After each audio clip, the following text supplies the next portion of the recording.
নারীর সাথে ভালো আচরণ করো। নারীদেরকে বাঁকা পাঁজরের হাড় দিয়ে তৈরি করা হয়েছে।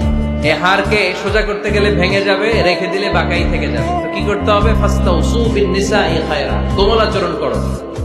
আবার আল্লাহর হাবিব সাল্লাল্লাহু আলাইহি ওয়াসাল্লাম বললেন, রিফকাম বিল কাওয়ারিদ, নারীদেরকে কাচের তৈজসপত্র বাসনের সাথে, গ্লাসের সাথে আল্লাহর হাবিব সাল্লাল্লাহু আলাইহি ওয়াসাল্লাম তুলনা করলেন। কাচের তৈজসপত্র, কাচের গ্লাস, কাচের প্লেট যেমনি আস্তে তুলতে হয়, আস্তে রাখতে হয়, নারীদের সাথে এরকম কোমল আচরণ করার আদেশ দিয়েছে কে? কাচের গ্লাস, তৈজসপত্র, জগ কিভাবে রাখেন আপনারা? খুব জোরে এরকম ধপাস করে নাকি? উঠানোর সময় ধপাস করে উঠান? খুব স্মুথলি এটা ধরতে হয়, স্মুথলি এটা রাখতে হয়।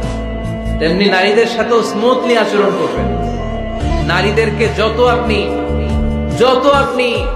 কোমল মোলায়েম ভাষায় কথা বলতে পারবেন, তারা তত